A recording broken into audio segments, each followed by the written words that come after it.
प्राचीन काल में एक सेठ जी के 7 पुत्र थे। सातों के विवाह हो चुके थे।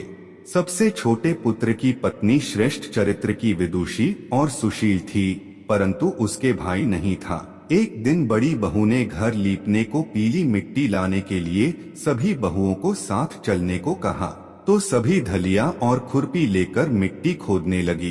तभी वहां एक सर्प निकला, जिसे बड़ी बहू खुरपी से मारने लगी।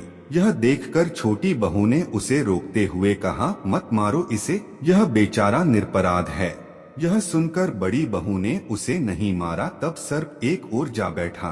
तब छोटी बहू ने उससे कहा, हम अभी लौट कर आती हैं, तुम यहाँ से जाना मत। यह कहकर वह सबके साथ मिट्टी लेकर घर चली गई और वहाँ कामकाज में फंसकर सर्प से जो वादा किया था उसे भूल गई। उसे दूसरे दिन वह बात याद आई तो सबको साथ लेकर वहाँ पहुँची और सर्प को उस स्थान पर बैठा देखकर बोली, सर्प भैया नमस्कार। सर्प ने कहा, तू भैया कह चुकी है, इसलिए तुझे छोड़ देता हूँ, नहीं तो झूठी बात कहने के कारण तुझे अभी डस लेता। वह बोली, भैया मुझसे भूल हो गई, उसकी क्षमा मांगती हूँ। तब सर्प बोला, अच्छा तू आज से मेरी बहन हुई और मैं तेरा भाई हुआ, तुझे जो मांगना हो मांग ले। वह बोली, भैया मेरा कोई नहीं है, अच्छा हुआ जो तू मेरा भाई बन गया। कुछ दिन व्यतीत होने पर वह सर्प मनुष्य का रूप रखकर उसके घर आया और बोला कि मेरी बहन को भेज दो। सबने कहा कि इसके तो कोई भाई नहीं था, तो वह बोला, मैं दूर के रिश्ते में इसका भाई हूँ, बचपन में ही बाहर चला गया था। उसके विश्वास दिलाने पर घर के लोगों ने छोटी को उसके साथ भेज दिया। उसने मार्ग में बताया कि मैं वही सर्प हूँ, इसलिए तू डरना नहीं और जहाँ चलने में कठिनाई हो वहाँ मेरी पूंछ पकड़ लेना। उसने कहे अनुसार ही किया और इस प्रकार वह उसके घर पहुँच गई। वहाँ के धन ऐश्वर्य को देखकर वह चकित हो गई। एक दिन सर्प की माता ने उससे कहा, मैं एक काम से बाहर जा रही हूँ, तू अपने भाई को ठंडा दूध पिला देना।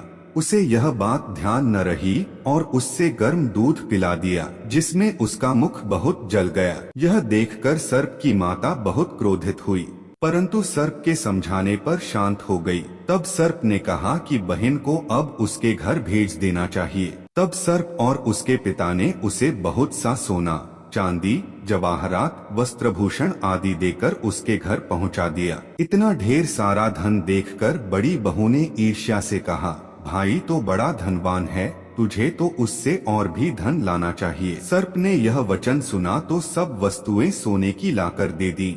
यह देखकर बड़ी बहू ने कहा, इन्हें झाड़ने की झाड़ू भी सोने की होनी चाहिए। तब सर्प ने झाड़ू भी सोने की लाकर रख दी। सर्प ने छोटी बहू को हीरामनियों का एक अद्भुत हार दिया था। उसकी प्रशंसा उस देश की रानी ने भी सुनी और वह राजा से बोली कि सेठ की छोटी बहू का हार यहाँ आना चाहिए। राजा ने मंत्री को हुक्म दिया कि उससे वह हार लेकर शीघ्र उपस्थित हो। मंत्री ने सेठ जी से जाकर कहा कि महारानी जी छोटी बहू का हार पहनेंगी, वह उससे लेकर मुझे दे दो। सेठ जी ने डर के कारण छोटी बहू से हार मंगा कर दे दिया। छोटी बहू को यह बात बहुत बुरी लगी।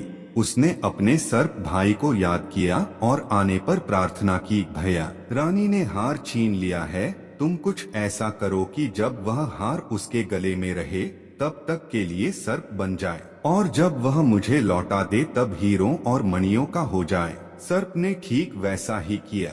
जैसे ही रानी ने हार पहना वैसे ही वह सर्प बन गया। यह देखकर रानी चीख पड़ी और रोने लगी। यह देखकर राजा ने सेठ के पास खबर भेजी कि छोटी बहू को तुरंत भेजो। सेठ जी डर गए कि राजा न जाने क्या करेगा। वे स्वयं छोटी बहू को साथ लेकर उपस्थित हुए। राजा ने छोटी बहू से पूछा, तूने क्या जादू किया है, मैं तुझे दंड दूंगा। छोटी बहू बोली, राजन धृष्टता क्षमा कीजिए, यह हार ही ऐसा है कि मेरे गले में हीरों और मणियों का रहता है और दूसरे के गले में सर्प बन जाता है। यह सुनकर राजा ने वह सर्प बना हार उसे देकर कहा, अभी पहन कर दिखा। छोटी बहू ने जैसे ही उसे पहना वैसे ही हीरो मणियों का हो गया।